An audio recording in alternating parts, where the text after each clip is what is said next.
મહાપ્રભુજી આજ્ઞા કરે સુબોધનીજીમાં કે જે વસ્તુની કામના હોય એ વસ્તુથી સંબોધન કરાય. જો ગોપીઓને ધન જોઈતું હોત તો હે લક્ષ્મીપતિ કહે, જો મુક્તિ જોઈતી હોત તો કે હે મુકુંદ એમ કહે, જો ધર્મ જોઈતો હોત તો કહે હે ધર્મપાલક. પણ ગોપીઓને તો પ્રેમ જોઈએ છે, અને જે વસ્તુની આકાંક્ષા હોય એવા સંબોધનથી બોલાવાય.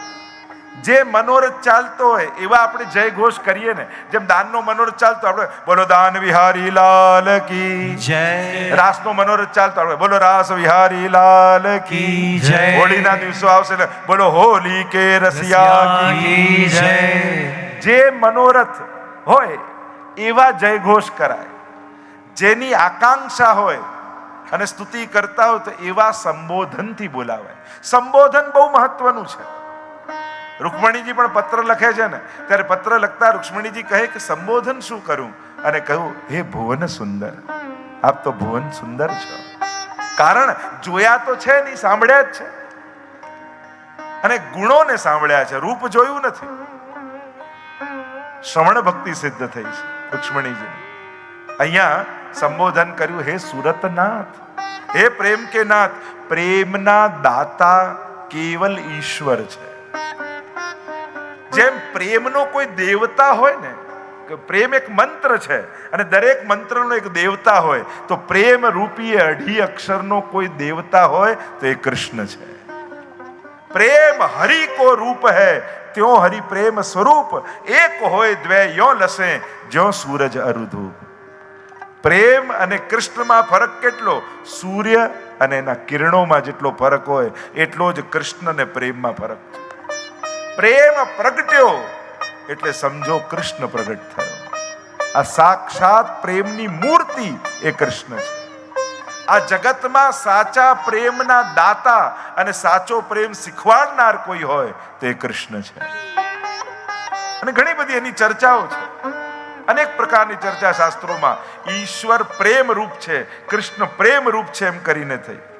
કૃષ્ણ માટે આ 3 તત્વોની બહુ વિશેષ રૂપે ચર્ચા થઈ છે. એક આનંદ રૂપ કૃષ્ણની, એક પ્રેમ રૂપ કૃષ્ણની, અને ત્રીજા જ્ઞાન રૂપ કૃષ્ણની. આ ત્રણેયની ચર્ચા છે. તો અહીંયા પ્રેમ રૂપ કૃષ્ણની ઉપાસનાની આપણે ચર્ચા કરી રહ્યા છે. રાસ પંચાધ્યાયી એક એવો યજ્ઞ છે જેનો દેવતા પ્રેમ રૂપી કૃષ્ણ છે, અને એમાં ગોપીઓ પોતાના પ્રેમની આહુતિ આપી. આ 2 અક્ષરનો એવો મંત્ર છે, એટલે જ આ 2 અક્ષર જલ્દી સમજાય નહીં, કઠિન છે સમજવા. જેમ બ્રહ્મ, પ્રેમ, કૃષ્ણ, આ બધા અમુક બધા અક્ષરો, અમુક શબ્દો સમજવા બહુ કઠિન. 2 અક્ષર જે આવે, લગ્ન, આ બધા સમજાવવા કઠિન છે. અમુક 2 અક્ષરો છે ને એ જીવન નીકળી જાય પણ માણસને સમજમાં ના આવે. ઘણા કે ને ક્યારે કર્યા એ ખબર છે પણ કેમ કર્યા એ યાદ જ નથી આવતું. કૃષ્ણને સમજવો કઠિન છે, પ્રેમને સમજવો કઠિન છે. અહીંયા ગોપીજનો કહે છે હે સુરતનાથ, પ્રેમના દાતા, વરદ એ વરદાન આપનાર, આપ તો દાતા છો, પછી કેમ કંજૂસ થઈ રહ્યા છો? આપના તો નામમાં જ દ નંદ નંદન, કેટલી વાર દ આવે.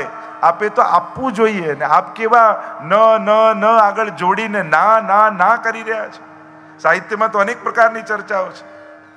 ગોપીજનો કહે છે આપની આ દ્રષ્ટિ અમારો વધ કરે છે. એમ તો પ્રભુની દ્રષ્ટિમાં અમૃત છે, 4 પ્રકારના અમૃત બિરાજે છે.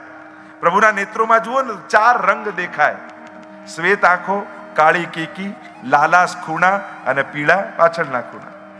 આમ 4 રંગ દેખાય પ્રભુમાં. આપણે હોળી ખેલમાં 4 રંગ હોય ને, ચોવા, ચંદન, અબીર અને ગુલાલ.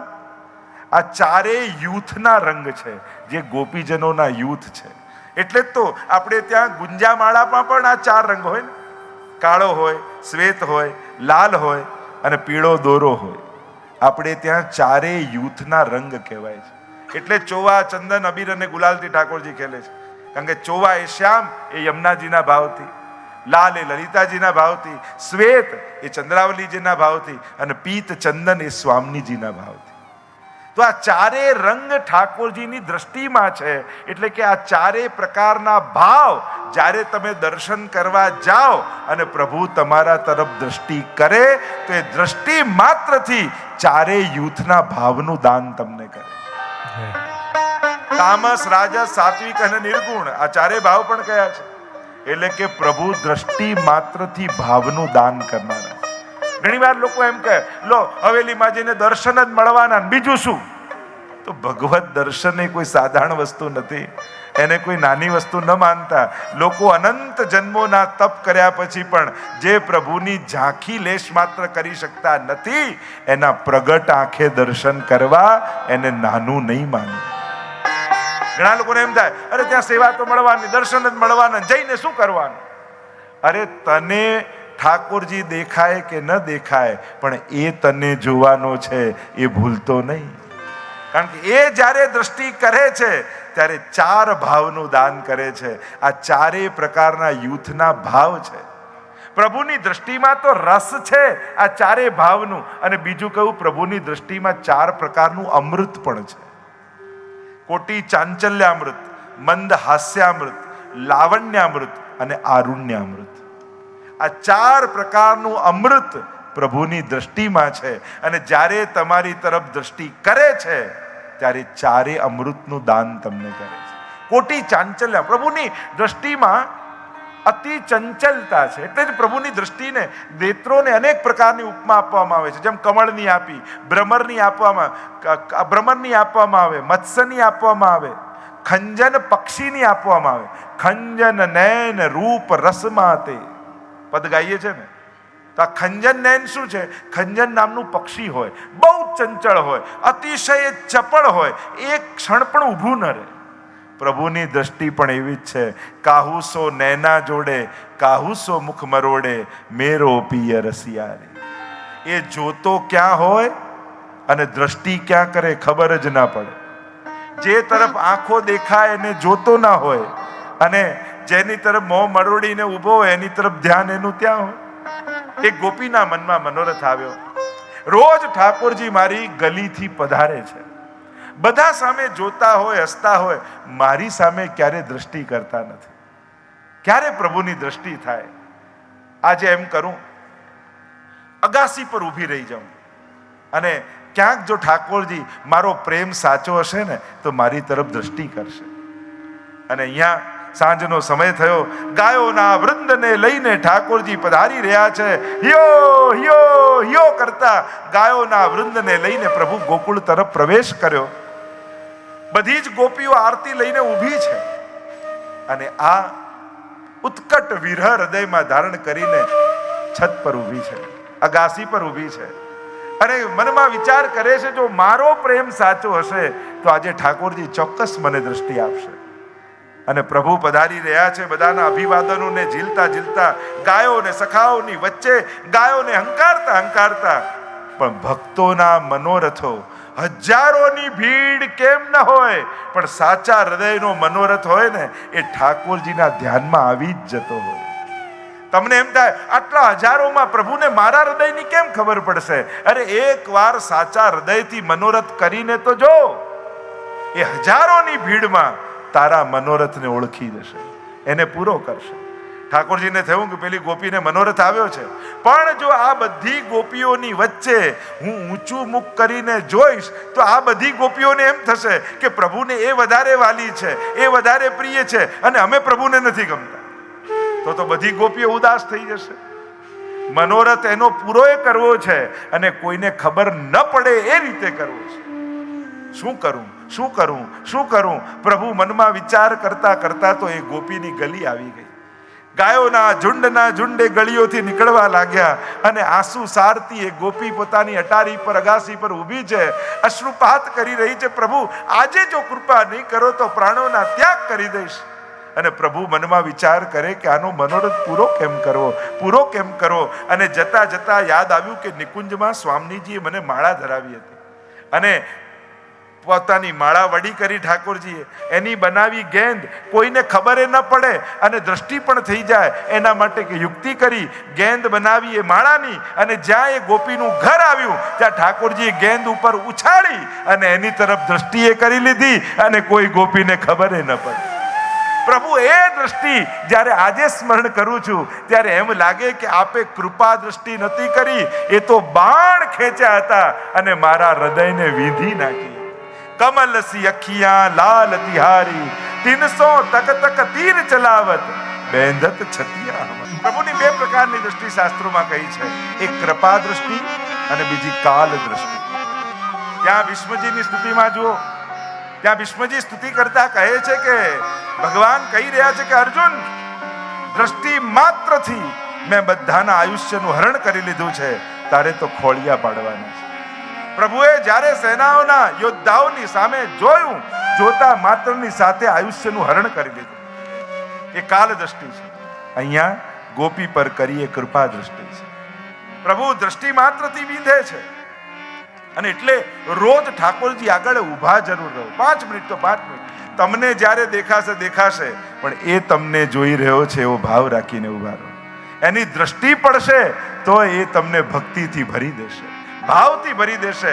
ગોપીઓ કહેવા લાગી, શરદ ઉદાસ હે સાધુ જાત સત, સરસી જો દર શ્રીમ સાધશા. મહાપ્રભુજી સમજાવે, આ ઉદાસ હે, આ વિશુદ્ધ સરોવર એ શું છે? તો કે ભક્તોનું વિશુદ્ધ અંતઃકરણ છે.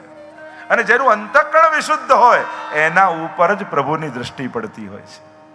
આ પવિત્ર અંતઃકરણ, જેના હૃદયમાં વિશુદ્ધતા છે, ભલે જ્ઞાન નથી, ઘણી વાર તો જ્ઞાન જ અંતઃકરણને મેલું કરી નાખે છે.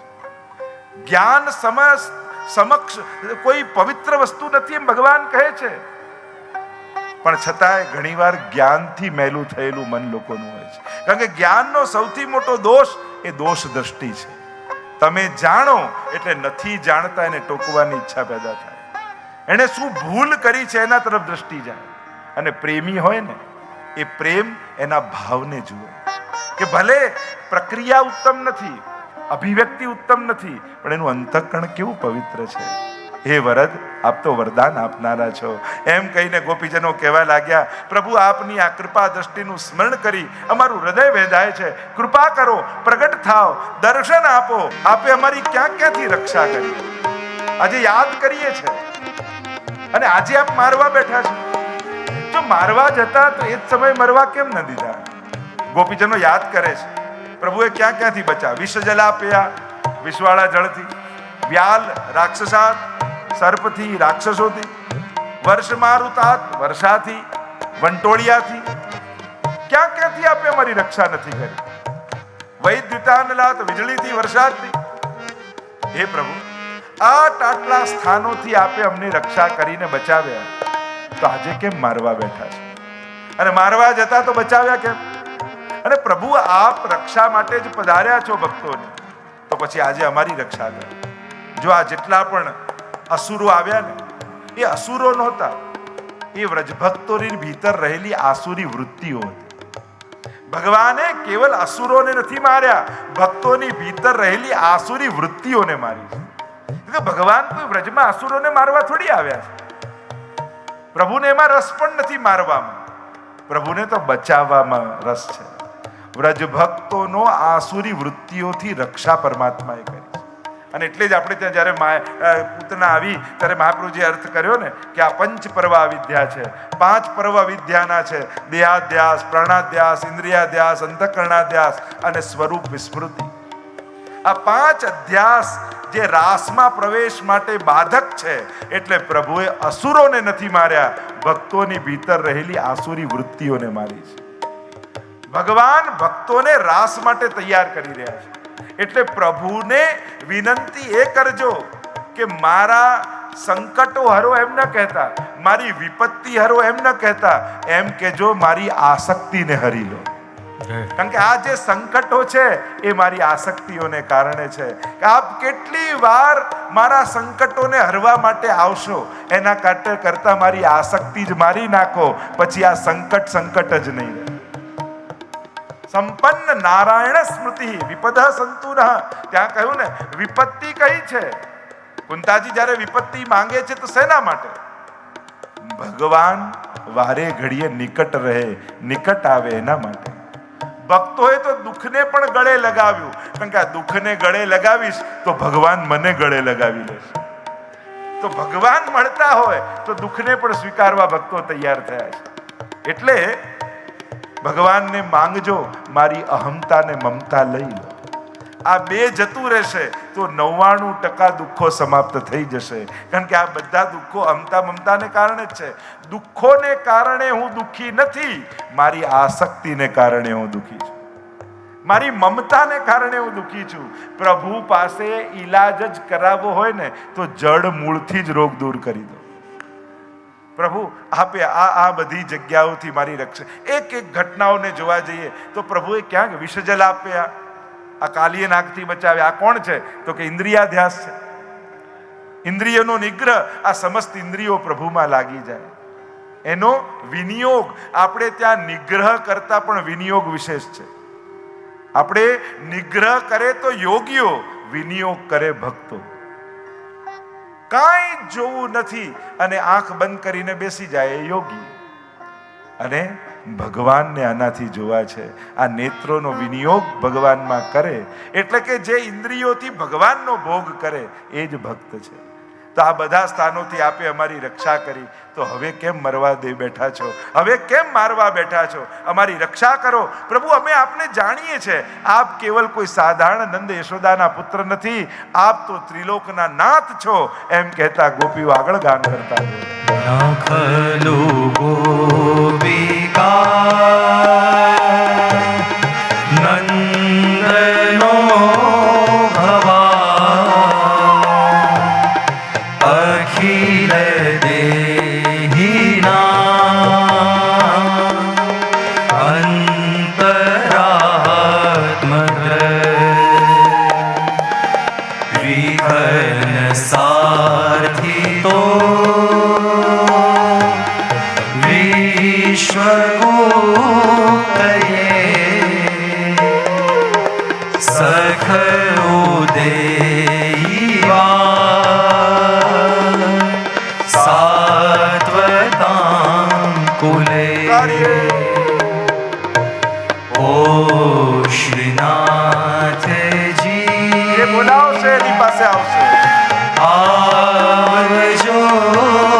લાગી. અમે આપને ઓળખીએ છીએ.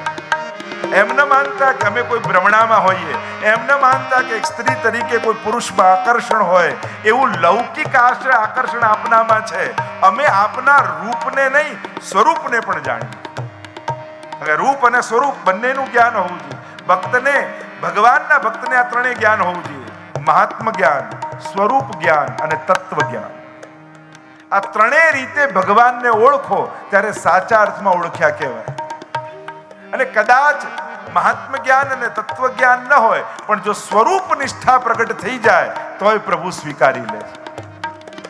કૃષ્ણ એવો છે ને, એ ભગવાન છે એ ખબર ન હોય, પણ કૃષ્ણમાં પ્રેમ થઈ જાય ને તો પ્રભુ તમારી ક્યારે પણ લૌકિક ગતિ નહીં થવા, અન્યથા ગતિ નહીં થવા. જોડા રસખાનજી શ્રીનાથજીનું ચિત્ર જોયું. કોણ ભગવાન, કેવો ભગવાન કાંઈ ખબર નહીં, પણ રૂપમાં એવી આસક્તિ થઈ ગઈ, બસ હવે જોવો છે તો આને બધે ફરે છે. પણ શ્રીનાથજીએ એ રૂપાશક્તિ, ચક્ષુ પ્રીતિ, એનાથી એને ઉગારી લીધો અને રસખાન એવા ભક્ત થઈ ગયા. અરે એ આગ્રામાં નાચનારી ગણિકા કૃષ્ણદાસ અધિકારી લઈ આવ્યા અને શ્રીનાથજીની સન્મુખે ગણિકાને નચાવે છે. મેરો મન ગિરધર છબી પર અટક્યો. દ્રષ્ટિ પડી શ્રીનાથજીના સ્વરૂપ પર અને એવું ચિત્ત લાગ્યું, કાંઈ સ્વરૂપનું જ્ઞાન નથી, કોણ ભગવાન, કેવા ભગવાન, પણ રૂપમાં આસક્તિ થઈ અને ભગવાનને હાથ પકડી નિત્ય લીલામાં એનો સ્વીકાર કરી લીધો. કૃષ્ણ એવો છે, કરશતી તે કૃષ્ણ. અહીંયા ગોપીજનો કહેવા લાગ્યા કે અમે તો આપને ઓળખીએ છીએ, કોણ છું હું? ગોપીઓ કહેવા લાગી, ન ખલુ ગોપિકા નંદનો ભવાન. આપ કેવલ નંદ યશોદાના જ પુત્ર નથી, પણ કોણ છો? ન ખલુ ગોપિકા નંદનો ભવાન, અખિલ દેહી નામ અંતરાત્મદ્રક. આપ તો સમસ્ત દેહધારીઓના અંતરદ્રષ્ટા છો. દરેકના દિલમાં જોનારા છો, અંતઃકરણમાં જોનારા છો. પ્રભુ દરેકના હૃદયને જુએ છે. અને એટલે જ હરિરાયજી કહે ન ચાતુર્યમ પ્રયોજકમ અંતર્યામી સમસ્તાનામ ભાવમ જાનતિ માનસમ. બધા આગળ ચતુરાઈ કરજો, પણ ઠાકોરજી આગળ ચાલાકી ન કરતા. કારણ એ તમારા હૃદયની જાણનારો છે, એ જોનારો છે. અને એટલે હું તો ઘણી વાર કહું, ભગવાન ક્યારે દેખાશે એ ચિંતા ઓછી કરો, પણ એ મને દેખી રહ્યો છે એની ચિંતા પહેલા કરો. ક્યારે દેખાય, ક્યારે દેખાય, ક્યારે દેખાય એની તો ચિંતા કરીએ છીએ, પણ એ જોઈ રહ્યો છે, એ જોઈ રહ્યો છે, એ જોઈ રહ્યો છે. આટલું યાદ રાખશો ને તોય બધા પાપથી બચી જશો. તો ક્યારે દેખાય એ તો એના સાક્ષાત્કારની ક્ષણ છે, પણ એ જોઈ રહ્યો છે એ સભાનતાની ક્ષણ છે. એ તમને સતત વૈષ્ણવ બનાવીને રાખશે. જો આ તમને યાદ રહેશે એ જુએ છે, એ સતત જોઈ રહ્યો છે. તો અખિલ દેહી નામ અંતરાત્મદ્રક વિખન સારથિતો. ગોપીઓ કહે વિખન વૈખાનસ, વેદને ખોદનાર કોણ છે? કે બ્રહ્માજી. બ્રહ્માજીનો મત છે વૈખાનસ મત. જો આપણે ત્યાં આ ચારે ધામ છે ને, એમાં જુદી જુદી રીતે આરાધન પદ્ધતિ છે. એમ શ્રીનાથજીની કંઈક જુદી પદ્ધતિ છે. તો જગન્નાથપુરીમાં આજે પણ વૈખાનસ મતથી પૂજા થાય છે જગન્નાથ ભગવાનની. ત્યાં દંત ધાવન, ઠાકોરજી દાતણ કરે, લોટો જલનો રાખવામાં આવે. આખી બ્રહ્માજીએ જે પદ્ધતિ આપી છે એ વૈખાનસ મતથી પૂજન પદ્ધતિ થાય છે. તો વેદને ખોદનાર કોણ? બ્રહ્માજી. વિખન સારથિતો વિશ્વગુપ્તએ બ્રહ્માજીની વિનંતી સાંભળી અને જગતની રક્ષા કરવા માટે આ ભૂતલ પર પધાર્યા છે. ગોપુ રક્ષણે ધાતો. તો જો જગતની રક્ષા માટે આપ પધાર્યા છો તો પછી મને મારવા કેમ બેઠા છો? જો અહીંયા ત્રણેય રીતે યાદ કર્યા છે ઠાકોરજીને. શું કહ્યું? કહ્યું કે આપ ન ખલુ ગોપિકા નંદનો ભવાન અખિલ દેહી નામ અંતરાત્મદ્રક વિખન સારથિતો વિશ્વગુપ્તએ. બ્રહ્મ રૂપે, અવતાર રૂપે અને કૃષ્ણ રૂપે, સ્વરૂપ રૂપે. આ ત્રણ રીતે યાદ કર્યા ગોપીજનોએ. એટલે કે મહાત્મ જ્ઞાન, તત્વ જ્ઞાન અને સ્વરૂપ જ્ઞાન, ત્રણેય રૂપે જ્ઞાન ગોપીજનોને છે. જ્યારે કહ્યું ન ખલુ ગોપિકા નંદનો ભવાન, આપ કેવલ નંદ યશોદાના પુત્ર નથી. એટલે ઠાકોરજી પ્રગટ તો થયા છે નંદ યશોદાને ત્યાં. તો કોણ છે? તો કે અખિલ દેહી નામ અંતરાત્મદક, સમસ્ત દેહધારીઓનો અંતરાત્મા એ આ બ્રહ્મ રૂપે છો. અને વિખન સારથિતો વિશ્વગુપ્તએ, અને બ્રહ્માજીની વિનંતી સાંભળીને જે અવતાર લીધો છે. આ ત્રણેય સ્વરૂપનો પરિચય ગોપીઓનો છે. આ પ્રગટ થયા છો જગતની રક્ષા માટે, તો આપ અમારી પણ રક્ષા કરો, એમ કહીને ગોપીઓ આગળ ગાન કરવા લાગી. કૃપા કરવાના અનેક માધ્યમો ઠાકોરજીના છે. એ દરેક માધ્યમની આકાંક્ષા ગોપીઓ કરે છે. દ્રષ્ટિ દ્વારા કૃપા, હસ્ત દ્વારા કૃપા, મુખ દ્વારા કૃપા, ચરણારવિંદ દ્વારા કૃપા. હવે એક એક માધ્યમોની આકાંક્ષા ગોપીજનો કરે છે. પ્રભુ વિરચિતા ભયમ વૃષ્ટિ ધૂર્યતે. હે વૃષ્ટિ ધૂર્ય, સંબોધન કેવું કરે છે? સુબોધનીમાં મહાપ્રભુજી સમજાવે કે ગોપીઓ કહે કે આપના પૂર્વજ હતા વૃષ્ણિ રાજા, એની અનેક પત્નીઓ હતી અને એના નાથે બન્યા હતા. તો અમે પણ અનેક ગોપીઓ આપના શરણે આવ્યા છીએ. તો આપના પૂર્વજની પ્રથાને નિભાવો અને અમારો સ્વીકાર કરો. હે વૃષ્ટિ ધૂર્યતે શરણમીયુષામ સંસ્કૃતેર ભયાત. અમે આપના શરણમાં આવ્યા છીએ. કારણ શું છે? અમને સંસારનો ભય છે. જેને કૃષ્ણમાં પ્રેમ પ્રગટે ને એને સંસારનો ભય લાગવા માંડે. આપણને સંસાર અતિશય પ્રિય છે અને એટલે સંસાર માટે કૃષ્ણને છોડવા તૈયાર થઈ જઈએ છીએ. ગોપીઓ ઊંધી છે, એને કૃષ્ણમાં પ્રેમ છે એટલે કૃષ્ણ માટે સંસાર છોડવા તૈયાર છે. જો જ્યાં સુધી પ્રભુમાં પ્રેમ પ્રગટ્યો નથી ને ત્યાં સુધી જ સંસાર સુરક્ષા આપે છે, વાલો લાગે છે. આપણને એમ લાગે ને બધું ગોઠવાઈ જાય ને બધું સેટ થઈ જાય, એમ લાગે બસ હવે ડર નથી, હવે બધું સેટ થઈ ગયું છે. ભક્તોને એનો જ ભય લાગે છે. અરે સંસાર આટલો બધો ગોઠવાઈ ગયો, ક્યાંક મને સંસારમાં પ્રેમ ન થઈ જાય. એને સંસારની અનુકૂળતાઓ પણ ભયભીત કરે છે. કારણ કે આટલું બધી અનુકૂળતા ક્યાંક મારી આસક્તિ ન જગાવી દે. પણ જેને ભગવાનમાં પ્રેમ પ્રગટ થઈ જાય ને એને સંસારમાં મળતો પ્રેમ ભયભીત કરવા લાગે છે. જેમ કોઈ કન્યા હોય 12મું પાસ કરીને હવે કોલેજમાં ગઈ અને કોલેજનો પહેલો દિવસ એટલે છોકરી એમ કહે કે પપ્પા તમે મૂકવા આવો ને. એકલા કોલેજ કેમ જવું, ડર લાગે છે.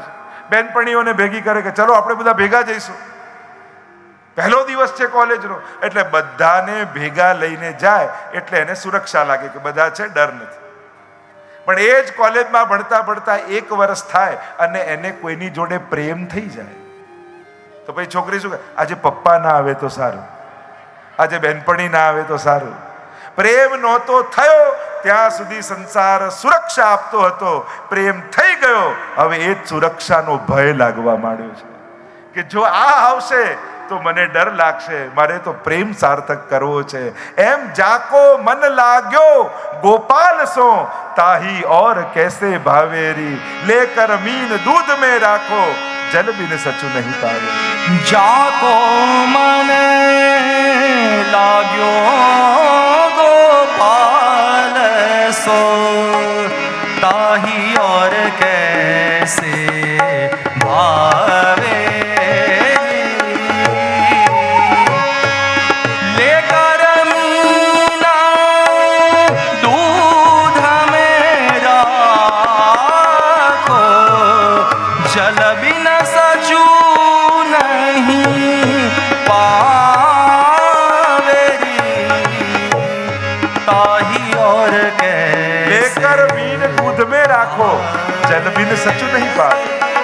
જેનું મન ઠાકોરજીમાં લાગ્યું એને બીજું ક્યાં ગમવા. પેંડો ખાધા પછી ખાંડ નાખેલું દૂધ પણ ફીકું જ લાગે.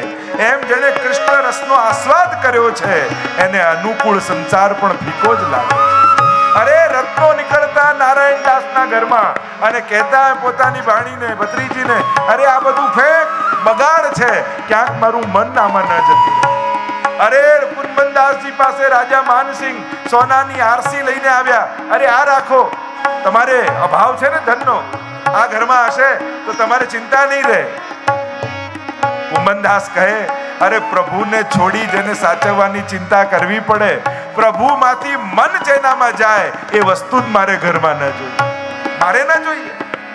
જાકો મન લાગ્યો ગોપાલ સો તાહી और कैसे भावेरी. અરે પ્રભુ જેનું મન આપનામાં હોય એને તો સંસાર પણ ભયભીત કરે. દૂધમાં માછલીને રાખો એ રહી ન શકે. એક વ્યક્તિ નગર શેઠ જતા હતા તળાવના કિનારેથી, એટલામાંથી તળાવમાંથી એક માછલું પડ્યું બહાર, તડપવા લાગ્યું. અને પેલો કે હું તો નગર શેઠ, માછલું તડપે છે પણ હું તો નગર શેઠ, પાણીમાં થોડી રાખું, લાવ દૂધનો કટોરો લાવ. દૂધનો કટોરો મંગાવ્યો, માછલાને એમાં રાખ્યો, તડપવા લાગ્યો. અરે મારા જેવો નગર શેઠ પાણીમાં થોડી, લાવ ઘીનો કટોરો લાવ. ઘીનો કટોરો મંગાવ્યો, માછલું મૂક્યું, તડપવા લાગ્યો. અરે મારા જેવો નગર શેઠ પાણીમાં ના રાખે, લાવ મધનો કટોરો લાવ. મધનો કટોરો, એમાં માછલું રાખ્યું, તડપવા લાગ્યું. એટલામાં કોઈ ભક્ત આવ્યો ને કહ્યું, અરે આ શું રમત કરે છે એના જીવન સાથે. ઉપાડી માછલીને જ્યાં પાણીમાં છોડી, હસતી રમતી ખેલતી જતી રહી.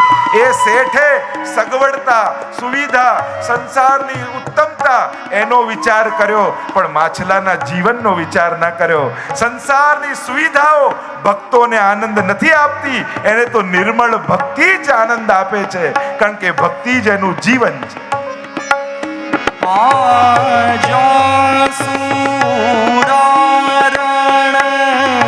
घूम चलत है पीरन का हूँ जनावे. જાકો મન લાગ્યો ગોપાલ સો. જેનું મન પ્રભુમાં લાગ્યું હોય એનું મન બીજે ક્યાંય નથી.